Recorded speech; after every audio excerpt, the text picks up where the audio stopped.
su ne dañ ko faat. mais moom di usu bëgg dem waaye yooyu mu jàpp sant Sarr. waaw tam na wax naa ay nañ ko def kii yooyu. waa ji dëkk Touba. waa ji dëkk Touba dana toppale rek yóbbu. maa ngi ñu yóbbu moo tax ma ne la man Ousmane. man Ousmane su fekkoon man gendarme la li may wax nag man la engagé man bu doon man gendarme la Ousmane départ Ziguinchor. man même bu ma rombee buntu ba ma dóor ko bal. ba pare dem informer samay RH ne leen dane bu ñëwee Dakar. dafa déclaré. day déjjati président bi loolu coup d'état la. te moo ko annoncé. te moo ko annoncé publiquement te mi ngi ñëw. ndax ku ko annoncé waxuma nag mu dépassé Ziguinchor ba Koungheul.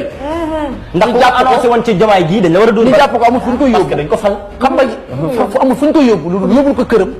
muy TikTok di WhatsApp di Facebook di live nit ñi ko seeti. ak di ko yóbbu defar muy victimisé wu ak naan day julli ci jumaa. waaw di ko këri waat. moo tax jéem.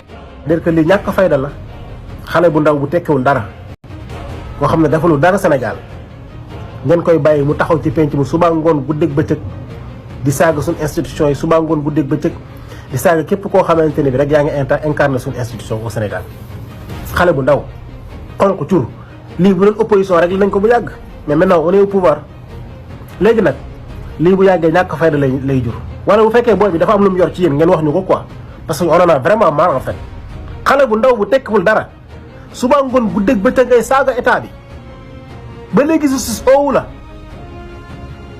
ba pare ngay dem sax à un moment donné naan Ousmane Sonko man bu me non mais kii li mu wax ak booy bi nekk Touba bi ñu jàpp c'est la même chose amul benn différence appel au meurtre le premier ministre du Sénégal Abdou Nguer sañ koo wax ba léegi mu ngi nekk këram non mais c'est du n'importe quoi wala bu ngeen ko mënul régler wax leen ñu régler ko en une fraction de seconde parce que booy bi mënuñoo të lii bu yàggee ñàkk fayda lay jur xale bu ndaw bu tekkiwul dara taxaw suba ngoon di saaga bàyyi jàmbur non mais c'est n'importe quoi. parce que bu leen fàtte ni noonu yaa ngi fi de te noonu yi fu ñu mënti jaar rek pour jéem a demaat ci population bi rek usaat seen mind parce que am na population bi am na ñoo xam du yeew ba faw il faut nga leen di won ñuy gis boobu noonu xam nga ñoo koy wane ñun ñoo koy wane ñun patriote ñun ñoo koy wane ku ci nekk mooy dooleel sa morom bi nga dooleel sa morom moom mooy dem boo gisee benn Pape wala benn Incassable wala benn La Guerrière wala benn keneen ak keneen def benn vidéo boo xam c'est intéressant bul ko romb rek xool dem sa yoon ne c'est intéressant c'est d'accord macha allah kii li wax neex na aimé ko nga mettre ko en favori nga partagé ko vidéo boobu noonu yow partage bi nga koy partagé foofu dina yegg foo xam tey samtu ne amaana sax yow sa njort tey asam yegg woon foofu ba mu am nombre de vues yoo xam tey samtu ne ñëpp dinañ ko jot Europe États-Unis fu na lay vidéo yi di dem ku ko jottali ko sa morom loolu dafa nekk loo xam dafay gën a yombal liggéey bi parce que bu leen seetloo tey li nga xam ne mooy presse sénégalaise bi fi ñu toll nii instant bi toll nii ci lan la ñu nekk ci ay fen rek lañ nekk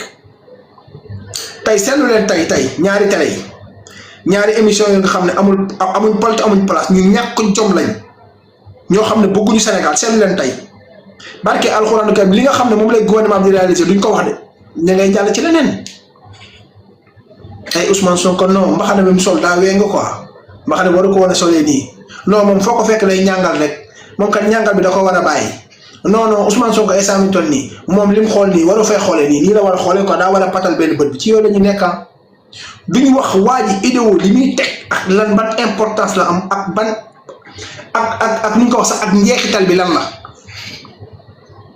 muy finalité bi lan la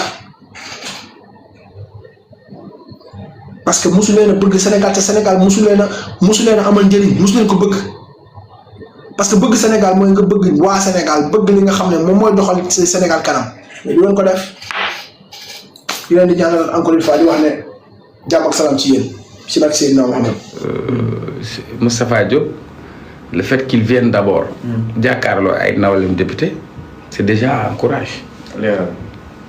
beneen bi le fait que moom qu'il vienne prendre la parole. pour se défendre. c'est déjà ça montre que am na ñeme na li muy def maintenant nag du foofu la ñuy xamee ndax def na wala deful. parce que foofu aussi moom il vient juste pour apporter sa version des faits wax ak ay ñooñu député maintenant quand il dit que pare na pour ñoom ñun nañ dindi unité parlementaire am pour mu dem ci yoon. waaw léegi nag bu demee ci yoon seetal deram parce que nit ki buñ la jiinee tuumaal la waaw war ngaa dem ci yoon pour seetal sa der te comme yoon rek a mën a seetal sa der na dem yoon seetal der maintenant nag bu demee ba ci yoon ci la ñun sénégalais di xam ndax il est impliqué ou il n'est pas impliqué parce que jusque là je te l'avais dit ndaw si xaw ma tabaski la tudd xaw ma korité elle est inspectrice d'autorisée non xaw ma lu tudd xaw ma tam xarit xaw ma ndogu c'est son problème mais inspectrice du trésor la alalu réew mi la du natt du sa alalu ndey du sa alalu baay munoo jël alalu réew mi ñu découvrir 700 millions yoo xam ni jëlee nañ ko fi ci détournement de deniers publics nga ñëw naan ay damaa lebal diw ak ay damaa nattal diw du natt maintenant yow sa premier responsable dinañ ko situer mais képp koo xamante ni taqee na ci na yoon def liggéeyam donc moi je m'attendais pas à moins que ça il fallait que Moustapha Diop unité parlementaire ñu dindi ko mu dem mën a jàkkaarloog enquêteurs yi ñu doog a def seen liggéey ba ñu xam ndax engagé wu na ci wala engagé wu ci voilà.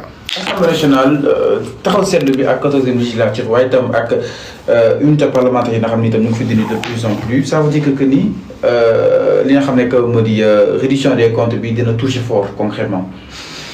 taxaw seetlu c'est-à-dire rupture. c'est-à-dire unité parlementaire yi nga xam ni itam boobu tey ñu ngi koy dindi bu Farba tey Moustapha Diop te aussi suba mu ne fa daal di xaar keneen donc mun nañ jàpp ni li nga xam ne que moo di la réduction des comptes va toucher tous les secteurs quand même. Non, mais le vrai débat, c'est pas ça. Le vrai débat, pour moi, s'il y a une rupture, est-ce qu'il y a une rupture au niveau de l'Assemblée nationale? Je crois que ça, c'est après, les Sénégalais vont en juger. Ce sera sur la qualité des débats, sur le contenu des débats, sur l'impact et le rôle que l'Assemblée nationale devra jouer. Et puis, on a vu député yoo xam ne ci majorité lañ bokk mais bu ministre bi ñëwee ñu mel ni faruñu ak moom.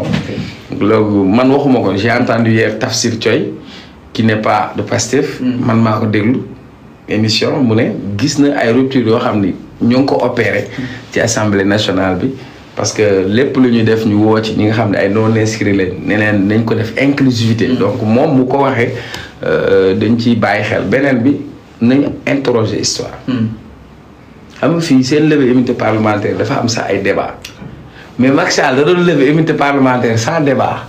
Ousmane Sonko amoon na débat. yow ma ne Ablaye Balde Omar Sarr da ngaa bëgg ma eggal Ousmane Ngom nit ñi ñoo bëgg wax rek te ñoom seen bas fast track la woon c'est-à-dire amul woon ñaar Moustapha Diop depuis kañ lañ ko commencé coow ci affaire bi. yàgg na. def na 2 mois. ah. depuis quand nga dégg ñu naan Moustapha Diop Tabaski Ngom da nga voilà Farba Ngom depuis quand la Macky Sall wàcc Macky Sall wàcc na Farba dem na fi campagne dem na fi élection falu na fi député ñu au moins rupture am na parce que ñii ñu ngi respecté la procédure maintenant nag nekk député du tax yoon def liggéeyam même su fekkee yow dangaa nekk député am na loo xam ne sañ-sañu député la mais bu la yoon soxlaa il faut ñu dindi sa immunité parlementaire donc pour moi ça ne doit pas poser problème. Alors parlons de ça restons peut-être à l'Assemblée nationale. Être député ne nous protège pas de poursuites judiciaires. Alors restons peut-être à l'Assemblée nationale ki nga xam ne que moo di Sonko war na fa delluwaat amal fa li nga xam ne que moo di son oratoire concrètement lan ngay xaar si son delluwaat Assemblée nationale devant les députés. waaw mais loolu c'est une bonne chose loolu ça se voit que y a une rupture déjà ça se voit que aussi dafay dundal démocratie. Parce que l'Assemblée nationale doit être le creuset du débat démocratique. L'Assemblée nationale doit être le creuset du débat démocratique. Exercice bu mel nii bu ñu demee ba ci sunu constitution mu am parce que assemblée député yi ñuy représenté askan wi comme député yi dañuy bind ay bataaxal ay laaj yoo xam ni moom la ñuy laaj gouvernement bi le gouvernement est responsable devant l'Assemblée. Donc c'est une bonne chose que le Premier ministre di dem Assemblée nationale di tontu laaju ndaw askan bi à travers ces tribunes muy wax ak waa askan bi pour man il faut s'en féliciter. Alors mi ngi noonu exactement par rapport ak li nga xam ne que moo di les actualités foofu à l'Assemblée nationale donc ki nga xam ne. Alors tout d'abord Chema est-ce que justement cette réaction suite bu Tchad ak aussi le mouvement Y'en a marre nekkoon na loo xam ni régime bi war na ko sóoraale à tout moment. Bah xam nga nag. Le problème c'est que Sénégal on aime trop les débats de personnes Tchad wax na lii ñu ne Tchad lii Tchad ak nii taaw ak nii moi je suis pas dans ça. Pour moi, bu ñu nekkee dans un système démocratique, un système est composé d'éléments. Donc chaque élément joue son rôle. Il y a des acteurs sociaux, il y a des partis politiques. Donc Y en a marre, c'est pas parce que tey bokk ak ñoom xalaat wala ànd ak ñoom gis-gis que tu vas dire que amuñu vécu wala amuñu loo xam ni xeex nañ ko. Maintenant ci ban jamono lañ ko xeex aussi c'est là aussi c'est important parce que si Macky Sall a voulu mën a gouverner Sénégal en 2012 parce que Y en a marre moo wàccoon xeex ak Ablaye Wade. Y en a marre moo ñëwoon xeex porter ay combat ñoom ñii ñëpp boobu ñu bëri n'étaient pas engagés. Donc Y en a marre c'était en 2011 2012 jamono boobu Y en a marre day jaay t-shirt faut pas forcer t-shirt jar 10 000 mais léegi Y en a marre su génnee t-shirt est-ce que dina jar 10 000 parce que loo gis ak contexte loo gis ak jamono. Donc Y en a marre dem na ba à un moment donné dem nañ fi Congo ñu arrêté leen. Burkina Faso parce que dañ doon dem di inspirer parce que dafa nekkoon benn. On a vu que les jeunes se sont mobilisés dans un pays pour des raisons démocratiques, pour parler de liberté, de démocratie, etc. Que le mouvement hip-hop s'est organisé pour le faire. Maintenant, ci gouvernance u Macky Sall, Y en a marre depuis référendum bi. Tu te rappelles référendum bi si lañ génne woon seen son yi. Après, on n'a pas senti l'impact de Y en a marre. Et pour dire vrai, dans l'histoire récente du Sénégal, Y en a marre a été l'absent le plus présent. Ils ont raté le train de l'histoire récente là. Coow 2021, 22, 23, 24, ñan ñoo porté combat bi. Ils ont donné leur raison. Non, je ne parle pas de leur raison. Ils peuvent donner une raison pour se justifier. Une organisation n'est pas liée à une personne parce que nul n'est indispensable. Voilà, c'est quoi leur raison?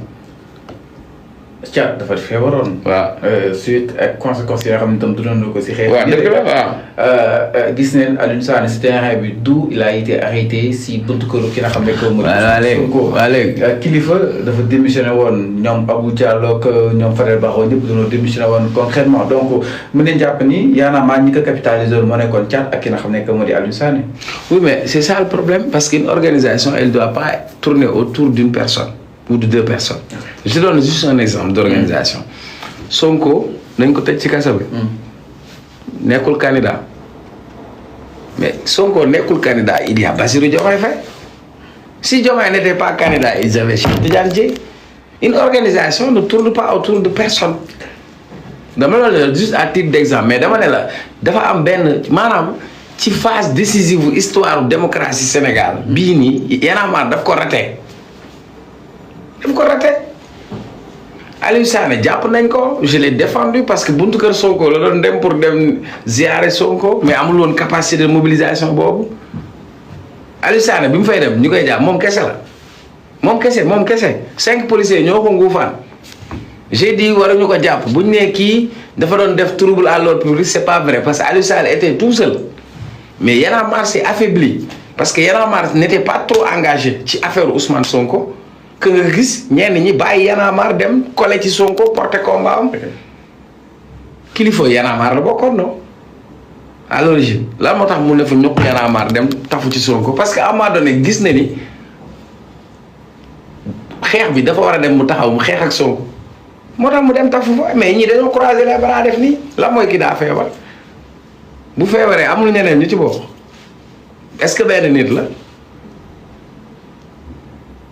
dafa am benn moment boo xamante ni ci combat démocratique da ngay jouer sa rôle ba mu mot sëkk. nga bokk ci histoire. nga bokk ci histoire léegi nag ñoom fi mu toll dañoo bëgg a dabe comprendre voilà il faut ñu def mise à jour parce que même téléphone yi léegi il faut nga koy mise à jour te génération bu nekk combat bu nekk ak ñi ko moom aussi l'an 2000 dañuy wax waaw journaliste la presse bi wax na si ñoom Ablaye Bathily ay front pour l'alternance démocratique. xam nga wala ay ñoom Talla Sylla ñoo xeex ba affaire boobu am 2012 ñan ñoo xeex ak Ablaye Wade Y en a marre am na ci wàll bu rëy sax après Benno bu Siggil Sénégal ñoom Alioune Tine fii nga leen doon gis Alioune Tine fii dóor nañ ko fi 2012 c'est vrai ou c'est pas vrai. Sëñ Mansour Sy Djamil ak ñeneen Y en a marre xewoon 2012 waaye Macky gone ak Pastef fii ñoo fi jële te du ay nit yu am parti de du ay nit yu nekk si ay politique yi nii de parce que gisuñu fu ñu dugg booy ñëw ne ñoom ñi doon jënd seen bracelet bokk ñu woon ci benn parti mais dañoo gis injustice gis ni dëkk bi dañ leen noot gis ni dëkk bi fatt nañ leen amuñu liberté ñu ngi tëj di tëjji booy jóg fippul seen bopp gisuñu kenn ku leen jiite ne leen kaa leen fipp parce que dañoo dem ba amuñu ku leen xeexal kenn leen gis mu taxaw muy Sonko moo tax ñu tafu ci moom loolu la rek loolu dañu raté espace boobu. a été là quand tous ces gens démissionnaient justement. oui non le problème c'est xam nga démission ñaar la. tu peux démissionner pour écrire une lettre je démissionne mais dafa am benn démission boo xam ne sur des combats de principe que tu dois mener tu préfères croiser les bras t'as démissionné mon gars loolu moo lay may légitimité moo tax soo waxee ñu ne kii lu tax bi ñuy rey nit ñi fii Macky Sall di rey lu tax waxoo. mais ñu ne c'est pour donner l'espace ki nga xam ne que moo di Macky ginnaaw bi nga xëy Ablaye Wade dem. un espace. ba si ba Macky Sall ñoo jox ko tuuti espace. espace la yow foo nekkoon Y'en a marre doon na xeex xamal ne tel la kilifa. maa ngi koy nuyu 2000 bi ñuy def loi sur le parrainage maa kilifa ñoo ànd di xeex parce que moi j'étais contre le parrainage. wala gisul kenn. déglu kilifa moo nekk sama kanam nii wala sur la vidéo.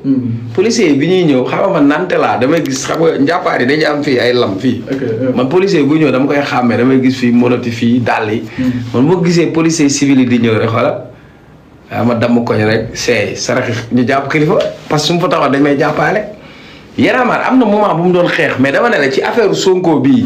bi ko Macky Sall di néewal doole di rey nit ñi mais on n'a pas senti l'impact de Y'en a marre loolu la rek.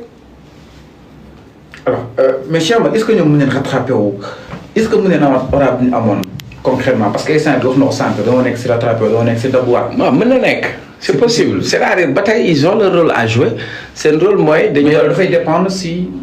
mode bi Ousmane Sonko ak Diomaye. non ils sont pas obligés de faire mode Diomaye tout le monde n'est pas obligé de faire comme Pastef tout le monde n'est pas obligé d'avoir les mêmes idées que Pastef. Ils sont dans le.